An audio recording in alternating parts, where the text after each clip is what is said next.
নমস্কার বন্ধুরা, সুবলয় রান্নাঘরে আপনাদের স্বাগত। আজ বানাবো আমি চিকেন। নিয়ে নিয়েছি এখানে 500 গ্রাম চিকেন আছে, ধুয়ে কেটে পরিষ্কার করে রেখেছি। এখানে দুটো মাঝারি সাইজের আলু আছে, এখানে হাফ পেঁয়াজ আছে, এখানে অর্ধেকটা পেঁয়াজ অর্ধেকটা টমেটোর আমি পেস্ট করে রেখেছি। এখানে কাঁচা লঙ্কা বাটা, আদা রসুন 1 চামচ বাটা আছে, দেবো আন্দাজ মতন হলুদ। আর এখানে হচ্ছে চিকেন মশলা। আমি শুধু চিকেন মশলা দিয়ে করব, আর জিরে ধনে দেবো না।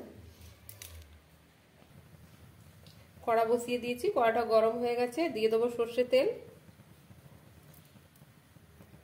তেলটা গরম হয়ে গেছে, দিয়ে দেবো অল্প হলুদ। আলুগুলো ভেজে তুলে নেব। তেলটা যেন না ছিটকায় তার জন্য আমি হলুদটা ব্যবহার করেছি। আলুগুলোকে আমি লাল করে ভেজে নেব। আমার আলুটা ভাজা হয়ে গেছে, আমি আলুটা তুলে নেব।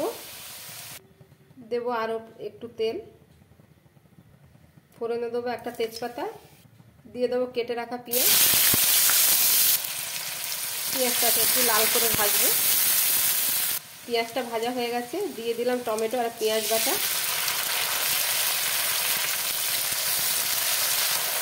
দিয়ে দেবো আদা রসুন বাটা, দিয়ে দিলাম কাঁচা লঙ্কা বাটা, দিলাম হলুদ গুঁড়ো,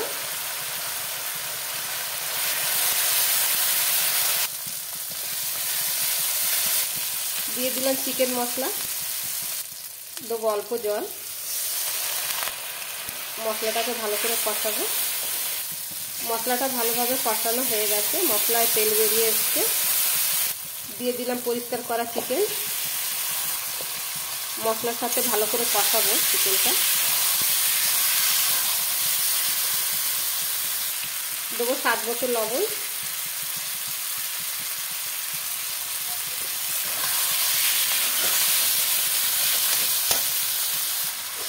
দেবো অল্প চিনি স্বাদটাকে ব্যালেন্স রাখার জন্য।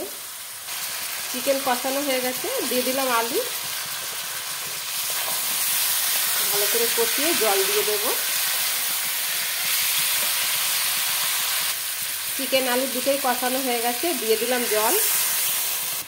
আমি ছোট বাটিতে 2 বাটি জল দিলাম। ঢাকনা লাগিয়ে সেদ্ধ হতে দেব।